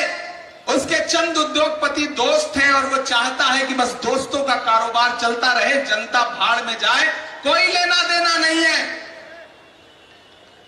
इस देश को सिर्फ और सिर्फ कांग्रेस आगे लेकर के जा सकती है, और वो विजन, वो सोच राहुल गांधी में दिखाई पड़ती है। मुझे अच्छा लगा कि जब मैं भिवंडी से कल्याण नाके से मुड़ा तो सैकड़ों साथियों ने, नौजवान साथियों ने रिसीव किया।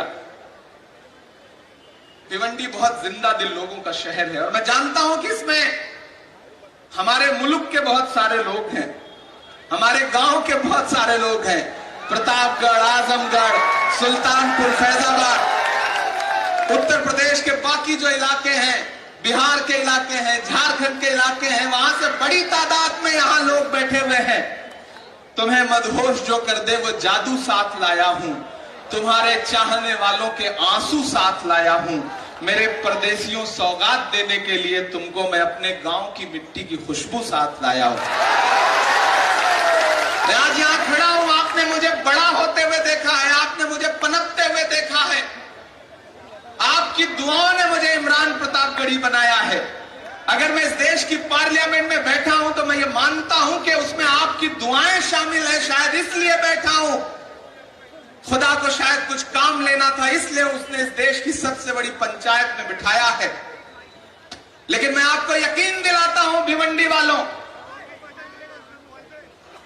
कि यकीनन यह मुश्किल दौर है, यकीनन सरकार की साजिशें बहुत बड़ी हैं, हम सब निशाने पर हैं, लेकिन मैं आपसे वादा करता हूं कि आप जब भी नजर उठा करके देखेंगे तो ये पाएंगे कि मैं डरा नहीं, मैं झुका नहीं, कहीं छुप छुपा के खड़ा नहीं। जो डटे हुए हैं महाज पर मुझे उन सफों में तलाश कर, मैं कभी चुप नहीं मिलूंगा आपको। यहां बड़ी तादाद में माएं बहनें बैठी हैं, मैं इनकी मौजूदगी को सलाम करता हूं, और मैं आपसे भी गुजारिश कर रहा हूं कि इस सरकार की महंगाई की जो सबसे ज्यादा मार है वो आप झेलती हैं। आप सुबह जब रसोई में सब्जी बनाने के लिए कढ़ाई में सरसों का तेल डालती हैं तो उसके साथ आपके आंसू भी गिरते हैं, क्योंकि जो 70 रुपए का तेल था वो 200 रुपए पार हो गया। रसोई गैस जो 400 की थी वो 1200 की। अच्छा, उसके बाद फिर क्या किया भाई? उसके बाद 1200 रुपए करने के बाद फिर एक दिन ऐलान किया कि नहीं, हम 200 रुपए सब्सिडी दे रहे हैं।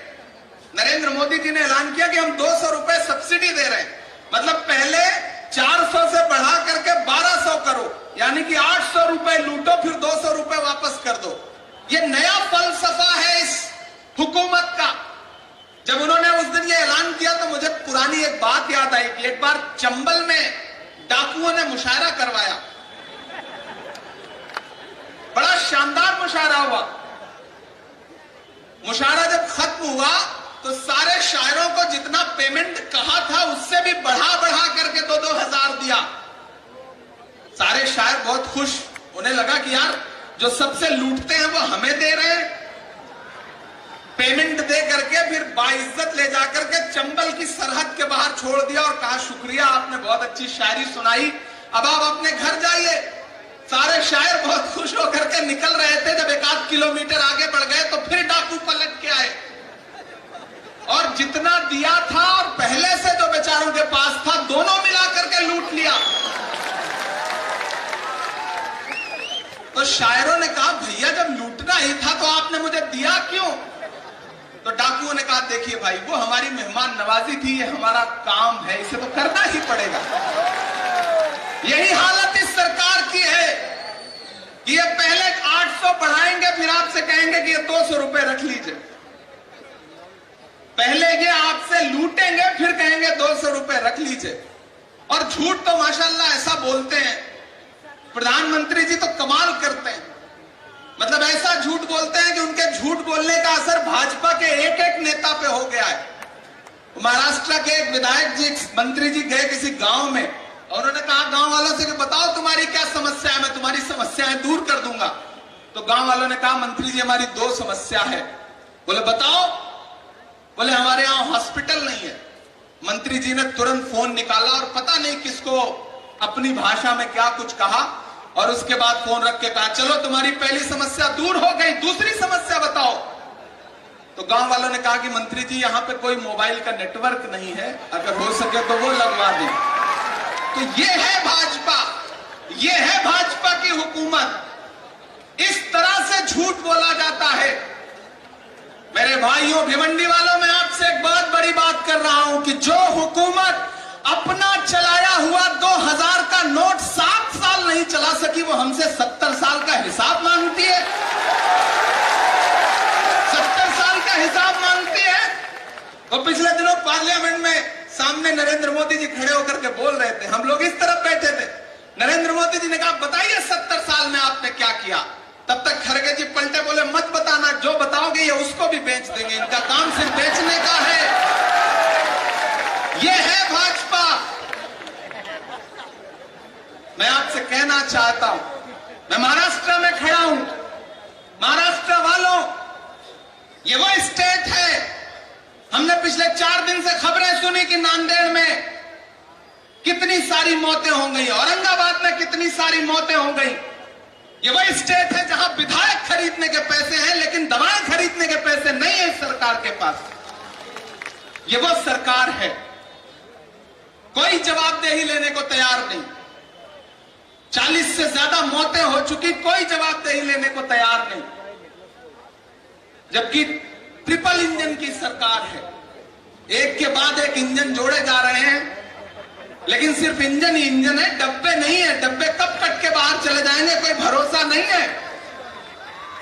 और मुझे पूरा यकीन है कि 2024 में जब दिल्ली में सत्ता परिवर्तन होगा तो महाराष्ट्र में भी कांग्रेस पार्टी पूरे ताकत के साथ आएगी और आपके लिए वो करेगी जो आप तसव्वुर करते हैं, जो आप सोचते हैं।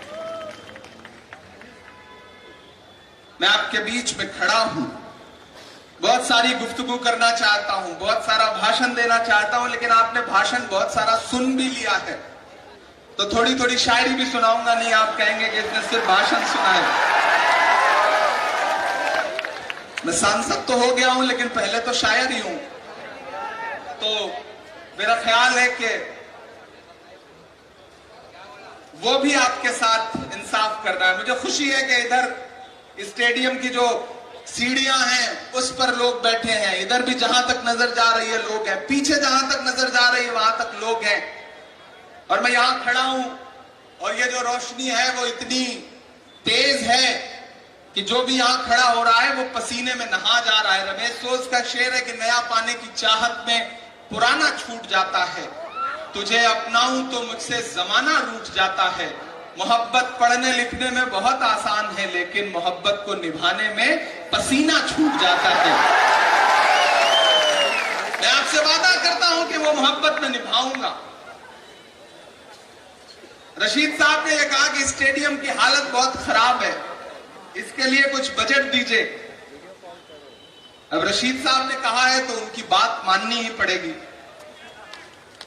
मैं पूरी कोशिश करूंगा कि अपने सांसद निधि से इस स्टेडियम के लिए इतनी रकम दूं जिससे कम से कम ये स्टेडियम फिर से नौजवान साथियों के लिए खुल सके, यहां पर क्रिकेट हो सके और साथ ही साथ यहां बड़ी तादाद में मेरी माएं बहनें बैठी हैं, खवातीन बैठी हैं। मैं दो गुजारिश यहां करना चाहता हूं। भिवंडी बड़ी आबादी का शहर है, बड़ी तादाद में यहां खवातीन रहती हैं। अगली बार जब भी कोई जलसा हो, कोई इजलास हो, तो कम से कम स्टेज पर खवातीन की तादाद और हो, यह जरूर सोचा जाए, यह जरूर लागू किया जाए। दूसरी बात यह कि जब यह स्टेडियम खुले तो कम से कम एक वक्त ऐसा हो कि जब बाकायदा खवातीन के लिए वॉक करने के लिए या फिर उनके टहलने के लिए एक वक्त मुकर्रर किया जाए, ताकि वो बेधड़क होकर के बिना किसी डर के इस स्टेडियम में आ सके, अपने बच्चों के साथ टहल सके, घूम सके, ये जरूर किया जाए। दूसरी एक बात मुझसे कही गई कि यहां पर एक लाइब्रेरी है, मोमिन लाइब्रेरी। कुछ साथियों ने उसके लिए डिमांड की है और मेरा ख्याल है कि वो मेरा पसंदीदा काम है। मैं मालेगांव गया तो वहां भी मैंने कहा कि आप लाइब्रेरी बनाइए, मैं लाइब्रेरी के लिए आपको बजट दूंगा। मोमिन लाइब्रेरी एक बहुत पुरानी, एक कदीमी लाइब्रेरी है और उसको रिनोवेट करना हम सबका फर्ज है। उस लाइब्रेरी को बचा करके रखना, अपनी तहजीब को, अपनी परंपरा को, अपने ट्रेडिशन को बचा के रखना हमारी जिम्मेदारी है। तो उसके रिनोवेशन में जो भी बजट लगेगा, मैं वादा कर रहा हूं कल परसों में मैं उसका बजट जो है वो जो जिम्मेदारान हैं उनको अपने फंड से मुहैया करा दूंगा और मैं गुजारिश करूंगा कि जल्दी से जल्दी उसे रिनोवेट करिए, ताकि मैं एक बार फिर से आऊंगा उस लाइब्रेरी में बैठ करके कुछ किताबें हो तो थोड़ा वक्त वहां पर गुजार सकूं। ये मेरा आपसे वादा है। दोस्तों, बहुत कुछ सुनाने का मन है, लेकिन पहले एक छोटी सी नज्म आपको सुनाता हूं। आप बहुत अच्छा सुन रहे हैं। चरागों के सफर में दबदबा हो आंधियों का, तो फिर अंजाम जुल्मत के सिवा कुछ भी नहीं होगा। ये दुनिया नफरतों के आखिरी स्टेज पर है, इलाज इसका मोहब्बत के सिवा कुछ भी नहीं होगा। हम मोहब्बत का पैगाम लेकर के आपके बीच में आए, लेकिन इस मोहब्बत के पैगाम के बीच में हमें हुकूमत से बात तो करनी पड़ती है, और जब हुकूमत से बात करनी पड़ती है तो मेरा मन करता है कि मैं उनसे जरूर मुखातिब हूं जिन्होंने नारा दिया था कि भाइयों बहनों, साहब बहुत समझदार लोग हैं, आपको बताना नहीं पड़ता कि किसके बारे में बात की जा रही है, आप समझ जाते हैं। मैं भी नाम नहीं लूंगा, बस आप समझते रहे इशारे इशारे में। उन्होंने कहा था कि भाइयों बहनों, देश के खजाने की चाबी मुझे सौंप दो, मैं चौकीदार बन करके उसकी हिफाजत करूंगा, उसकी रक्षा करूंगा, देश लुटने नहीं दूंगा। भाइयों बहनों, बहुत हुई महंगाई की मार, ये सब नारे आपने सुने थे ना। तो आइए मैं आपको एक नज्म सुनाता हूं कि कहां सोया है चौकीदार। अब जाके लगा कि ये वही भिवंडी है जिसे मैंने 2011 में महसूस किया था। वही जोश, वही जिंदा दिली, वही ताकत, वही जज्बा। आपकी मोहब्बत को सलाम करता हूं। कहां सोया है चौकीदार, कहां सोया है चौकीदार, कहां सोया है चौकीदार, कहां सोया है चौकीदार। पेट्रोल और डीजल की कीमत रही सैकड़ा मार, कहां सोया है चौकीदार, कहां सोया है चौकीदार। के गैस सिलेंडर की कीमत भी 1000 के पार, कहां सोया है चौकीदार, कहां सोया है चौकीदार। के चाय बेचने वाला पूरा भारत बेच रहा है। पिछले दिनों बहस खड़ी कर दी साहब ने, इंडिया भारत, ये जो लड़ाने का हुनर है वो किसी में नहीं है। अच्छा, अभी मैं नाना पटोले साहब से पूछूं कि भाऊ मुझे ये बताइए कि आपके साथ जो लोग पढ़ते थे वो एकाध उसमें से अभी हैं? तो नाना पटोले जी 2-4 लोगों के नाम बता देंगे कि हाँ मेरे साथ ये फला, मेरा दोस्त पढ़ता था, मेरे क्लास में ये था, मेरा क्लासमेट ये था। लेकिन साहब ने पॉलिटिकल एंटायर साइंस में पोस्ट ग्रेजुएशन किया है, लेकिन आज तक पूरे भारत में एक आदमी भी ऐसा निकल के नहीं आया जो ये कहता हो कि मैंने साहब के साथ पढ़ाई की है। फिर वो कहेंगे कि मैंने वडनगर में चाय बेची है। मुझे पूरे भारत में एक भी आदमी नहीं मिला जिसने कहा हो कि हाँ मैंने उनकी बेची हुई चाय खरीद के पी है। नहीं मिला कोई।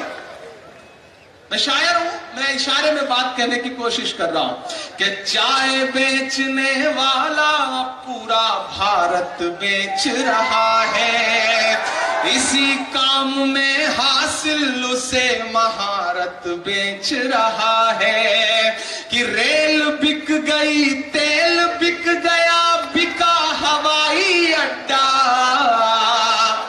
अगला जो मिसरा है तो पीछे तक लोग खड़े हैं, आप ये मत समझिए कि मैं आपको देख नहीं पा रहा हूं। आप ये जो पेड़ खड़े हैं, दरख्त हैं, उनके ओट से भी मैं आपको महसूस कर रहा हूं। अगले मिसरे पे मैं एक नाम लूंगा और आपके हाथ उठ जाएंगे। मैं पढ़ता हूं कि रेल बिक गई, तेल बिक गया, बिका हवाई अड्डा, सब कुछ बिकता देख के खुश हैं अपने जेपी नड्डा। कि जनता महंगाई की मारी करती हाहाकार, कहां सोया है चौकीदार, कहां सोया है चौकीदार। तमाम वो नारे याद करिए। एक नारा दिया था ना कि बहुत हुई महंगाई की मार, तो महंगाई का आलम तो ये है। दूसरा नारा क्या दिया? बेटी बचाओ बेटी पढ़ाओ। भिवंडी वालों, उस नारे की सच्चाई ये है कि हमारी आंखों ने कठुआ देखा, जहां एक 6 साल की बच्ची आसिफा का बलात्कार हुआ तो बलात्कारियों के समर्थन में भाजपाइयों ने रैली निकाली। उन्नाव में भारतीय जनता पार्टी का विधायक बलात्कार के आरोप में सजा काट रहा है। उस नारे की सच्चाई यह है कि लाल किले की प्राचीर पर खड़े होकर के, दीवार पर खड़े होकर के 15 अगस्त को प्रधानमंत्री ने महिला सुरक्षा और महिला सशक्तिकरण पर भाषण दिया और उस भाषण के महज 2.5 घंटे बाद गुजरात में बहन बिल्किस के बलात्कारी न सिर्फ रिहा किए गए बल्कि उनको मालाएं पहनाई गई। यह है उस नारे की सच्चाई। उस नारे की सच्चाई यह है कि हमने हाथरस में रात के 2 बजे जबरदस्ती एक दलित बिटिया जिसके साथ बलात्कार हुआ, उसकी लाश को जलाते हुए देखा। उस नारे की सच्चाई यह है कि ओलंपिक पदक लाने वाली हमारी पहलवान बेटियां जब जंतर मंतर पर इंसाफ के लिए बैठी तो वहां से 200 मीटर दूर बैठे हुए प्रधानमंत्री जी ने एक भी दिन उनकी चीखें नहीं सुनी, उन्हें सड़कों पर घसीटा गया। यह है उनके नारे की सच्चाई। और अब उनके नारे की सच्चाई यह है कि हमारी आंखों ने वो मंजर देखा जिसे इंसानियत में कभी हम देखना भी पसंद नहीं करेंगे कि मणिपुर में न सिर्फ बेटियों के साथ बलात्कार हुआ बल्कि उनको बिना कपड़ों के हुजूम ने परेड करवाई। यह है उनके नारों की सच्चाई। भिवंडी वालों, उनके नारे कुछ और होते हैं, बातें कुछ और होती हैं। उन्होंने नारा दिया सबका साथ सबका विकास, लेकिन उसकी सच्चाई यह है कि देश की राज्यसभा में 3 मुसलमान भारतीय जनता पार्टी के सांसद हुआ करते थे, एमजे अकबर, मुख्तार अब्बास नकवी, सैयद जफर इस्लाम। जैसे ये नारा दिया उसके बाद तीनों कहां भेज दिए गए, कहां फेंक दिए गए, आप पता भी नहीं लगा सकते। यह है उनके नारे की सच्चाई। यह है उनके नारे की सच्चाई कि प्रधानमंत्री जी भाषणों में सबका साथ सबका विकास की बात करते हैं, उधर तबरेज अंसारी, मिनहाज अंसारी, पहलू खान से लेकर के, जुनैद से लेकर के, रकबर से लेकर के, मोहम्मद उमर से लेकर के, अखलाक से लेकर के, न जाने कितने लोग सड़कों पर चलते हुए भीड़ के जरिए मार दिए जाते हैं और ये हुकूमत चुप रहती है। यह है उनके नारों की सच्चाई। ऐसे में एक शख्स जिसका नाम राहुल गांधी है, उसने कहा कि नहीं, मैं इस नफरत के खिलाफ खड़ा होऊंगा, डरूंगा नहीं। उसने नारा दिया कि डरो मत।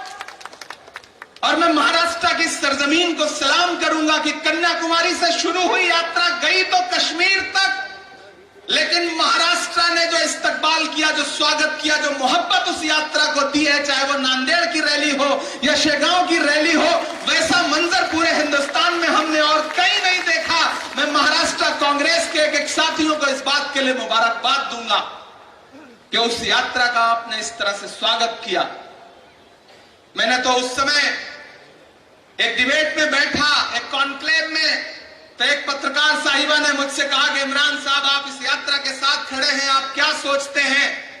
मैंने कहा ये किसने कहा आपसे आंधी के साथ हूं? मैं गोडसे के दौर में गांधी के साथ हूं। मैं खड़ा हूं राहुल गांधी के साथ कंधे से कंधा मिला करके, मैं चल रहा हूं उनके साथ कंधे से कंधा मिला करके, और आपकी दुआएं मुझे ताकत दे रही हैं। और आपकी ये दुआएं रही तो मैं अल-ऐलान ये कहता रहूंगा कि जो हर जालिम से टकराएगी वो आंधी बनाऊंगा। नए अंग्रेज आए हैं, नया गांधी बनाऊंगा। तो नया गांधी आपके सामने है, जो इस दौर का गांधी है, जो बिना डरे भारत को जोड़ रहा है और लगातार नफरत के बाजार में मोहब्बत की दुकानें खोल रहा है। वो दुकान पहले हिमाचल प्रदेश में खुली, फिर कर्नाटका में शोरूम खुला, और अब मैं यहां खड़ा होकर के कह रहा हूं कि आने वाले दिनों में तेलंगाना, मध्य प्रदेश, छत्तीसगढ़, राजस्थान जैसे बड़े राज्यों के चुनाव हैं। आप देखना कि इन चारों राज्यों में कांग्रेस पार्टी प्रचंड बहुमत के साथ सरकार बनाने जा रही है। बड़े बड़े शोरूम इन राज्यों में भी खुलने जा रहे हैं। इसीलिए घबराए हुए नरेंद्र मोदी जी शिगुफा दे रहे हैं कि 1 नेशन 1 इलेक्शन, क्योंकि वो जानते हैं कि जब इन 4 राज्यों के नतीजे आएंगे तो जो देश में माहौल बनेगा, उसके बाद तो पूरे देश में लोकसभा के लिए राहुल गांधी के नाम की आंधी चलेगी। और महाराष्ट्र वालों, आपके यहाँ के जो इंटरनल सर्वे आए हैं वो तो कमाल हैं। 48 सीट में क्लीन स्वीप करने जा रही है यहां पर महाविकास अघाड़ी। कांग्रेस आगे बढ़ करके उसको लीड कर रही है। मैं लगातार राहुल जी के साथ उनके इस मिशन में खड़ा हूं। जब कर्नाटक में मोहब्बत का शोरूम खुला तो मैंने एक नज्म कही थी, मैं वो आपको सुनाता हूं। हाँ सुनाता हूं। आप जब नीचे से इरशाद कहते हैं तो अच्छा लगता है, वही उतना सुनने के लिए मैं एक लम्हे के लिए रुक गया था कि हर भारतवासी की चाहत जीत गई कर्नाटक में, नफरत हारी और मोहब्बत जीत गई कर्नाटक में। हर भारतवासी की चाहत जीत गई कर्नाटक में। पहला बंद पढ़ता हूं कि नफरत छोड़ो भारत जोड़ो वाला नारा जीत गया। अगला जो मिसरा है वो अगर लगे कि हाँ बहुत सलीके से बात कही गई है तो कोई भी हाथ खामोश नहीं रहेगा। आपकी तालियों का शोर अपने बड़े से महल में बैठे हुए इस मुल्क के हाकिम तक जाएगा, मैं जानता हूं। मैं यहां से वहां तक पुकारता हूं आपको कि नफरत छोड़ो भारत जोड़ो वाला नारा जीत गया। नफरत छोड़ो भारत जोड़ो वाला नारा जीत गया। लाखों वाले सूट से एक टी शर्ट हमारा जीत गया। कि नफरत छोड़ो भारत जोड़ो वाला नारा जीत गया। लाखों वाले सूट से एक टी शर्ट हमारा जीत गया। एक तपस्वी सच का दामन थाम अकेला निकला था, सब झूठों की हार हुई और एक बंजारा जीत गया। कि उसकी जिद और उसकी बगावत जीत गई कर्नाटक में।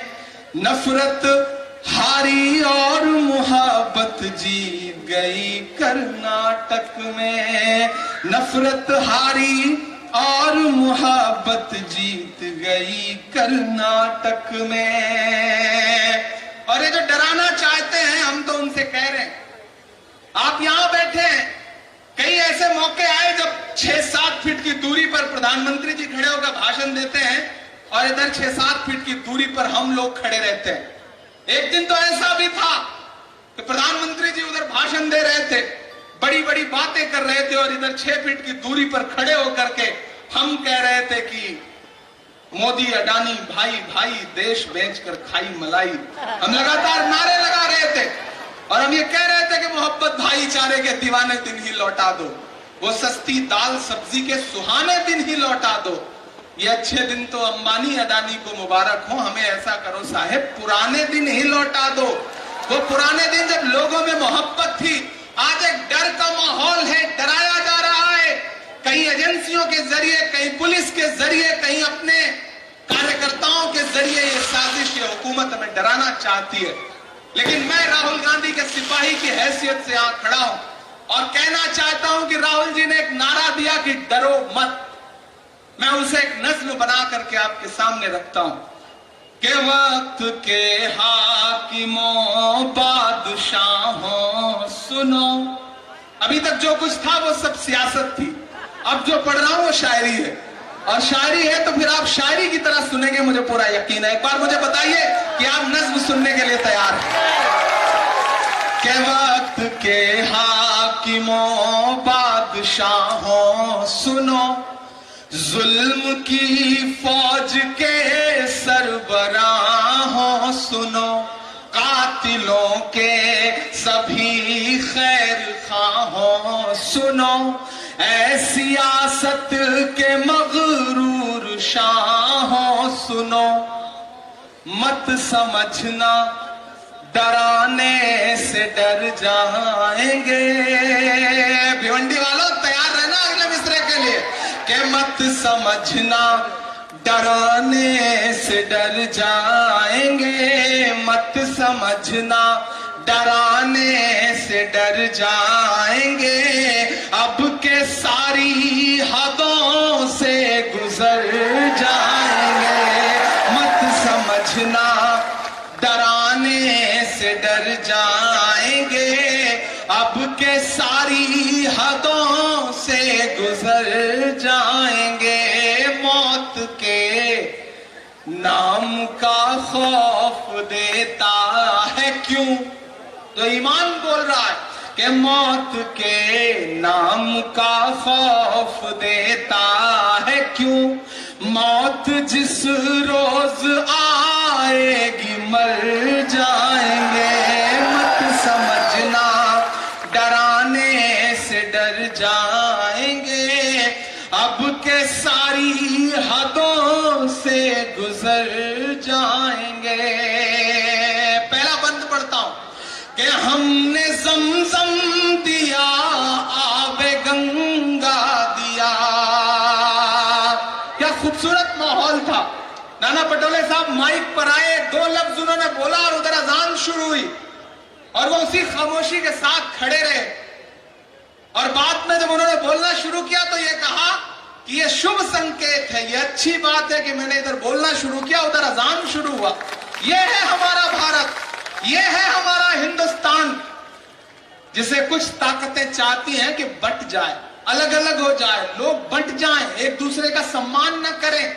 नहीं, हमारे पुरखों ने बड़ा खून पसीना देकर के इस मुल्क को सजाया है, संवारा। मेरे भाई अब हालात क्या हो गए हैं कि जो गाली चौराहों पर दी जाती थी वो देश की पार्लियामेंट में दी जाने लगी है।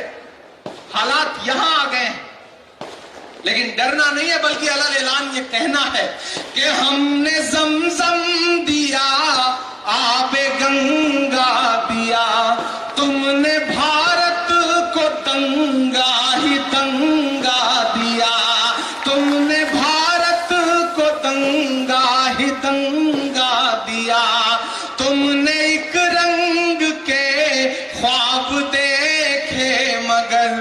ये जो 3 रंग हैं हमारे सर पर, हरा सफेद केसरिया, ये तीनों रंग आप देखिएगा और मेरे ये मिसरे सुनिएगा कि हमने ज़मज़म दिया, आबे गंगा दिया, तुमने भारत को दंगा ही दंगा दिया, तुमने एक रंग के ख्वाब देखे मगर हमने हिंदुस्तान को तिरंगा दिया।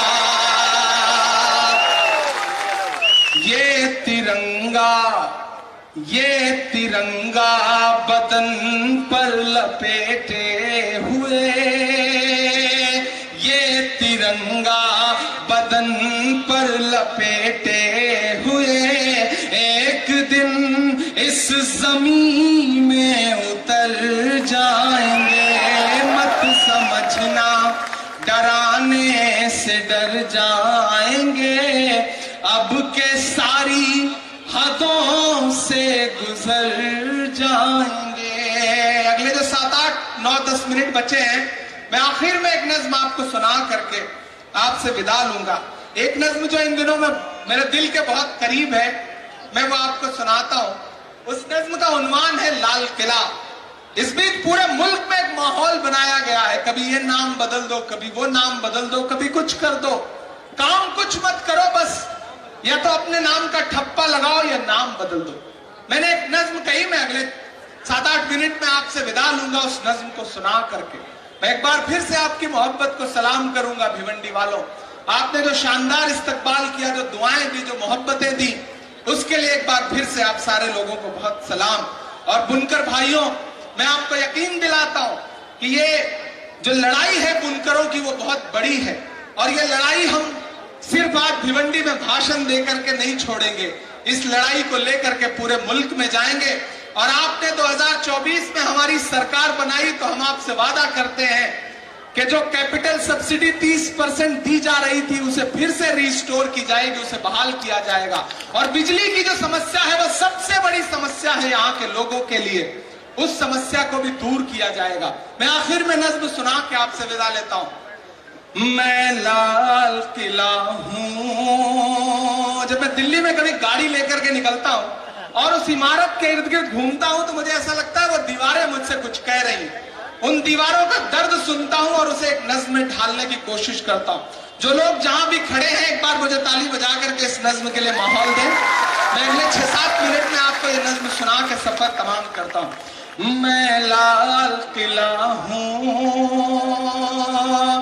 मैं लाल किला हूं, हिंदुस्तान में तुझे तोहफे में मिला हूं। मैं लाल किला, लाल किला, लाल किला हूं, मैं लाल किला हूं। थोड़ा सा और जिंदगी के साथ आपको इसे सुनना पड़ेगा। मैं फिर से इसका मुखड़ा पढ़ता हूं। मैं लाल किला हूं, हिंदुस्तान में तुझे तोहफे में मिला हूं। मैं लाल किला, लाल किला, लाल किला हूं, मैं लाल किला हूं। अब पहला बंद सुनना। इमरान का तेवर बोले तो मुझे बताना, मुझको जालिम का तरफदार नहीं लिख सकते, कम से कम वो मुझे लाचार नहीं लिख सकते। जहां हथेली पे लिए बोल रहा हूं जो सच, उसको इस देश के अखबार नहीं लिख सकते। मैं हिम्मत करता हूं, सुन के बताना मुझे। मेरे बनाने वालों से नफरत भी है उनको, और मेरी दीवारों से मोहब्बत भी है उनको। मेरे बनाने वालों से नफरत भी है उनको, और मेरी दीवारों से मोहब्बत भी है उनको। सदियों की गवाही है मेरी लाल दीवारें, भारत की सिपाही है मेरी लाल दीवारें। सदियों की गवाही है मेरी लाल दीवारें, भारत की सिपाही है मेरी लाल दीवारें। देखा गया एक ख्वाब हूं मैं शाहजहां का, तामीर कामयाब हूं मैं शाहजहां का। तारीख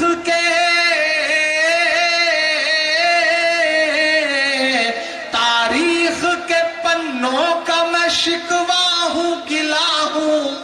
मैं लाल किला, लाल किला, लाल किला हूं, मैं लाल किला हूं। ये बंद सुनिएगा कि नेहरू के ख्यालों का निगहबान रहा हूं। मैं लाल बहादुर राजीव अटल सबके हूँ अल्फाज समेटे, खामोश समन मोहनी अंदाज समेटे। मैं इंदिरा के जज्बे सा फौलाद रहूंगा, आबाद था आबाद हूँ आबाद रहूंगा। मैं हिंद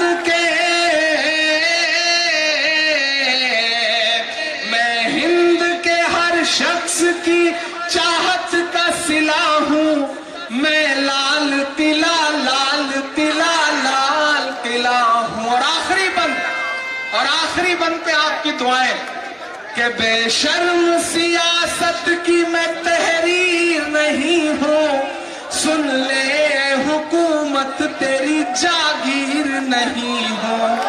नफरत के समंदर में मैं खो ही नहीं सकता, मैं एक किसी रंग का हो ही नहीं सकता। अंदाज मेरा मस्त मलंगा ही रहेगा।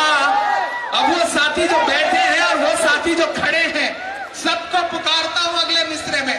आपकी धड़कनों की तर्जुमानी हुई हो तो भिवंडी वालों मुझे दुआओं के साथ विदा करना। मैं एक किसी रंग का हो ही नहीं सकता, नफरत के समंदर में मैं खो ही नहीं सकता। अंदाज मेरा मस्त मलंगा ही रहेगा, गुंबद पे सदा मेरे तिरंगा ही रहेगा। और जो अगला मिसरा है वो अब पुकारता है आपको कि अंदाज मेरा मस्त मलंगा ही रहेगा, गुंबद पे सदा मेरे तिरंगा ही रहेगा। वो फूल हो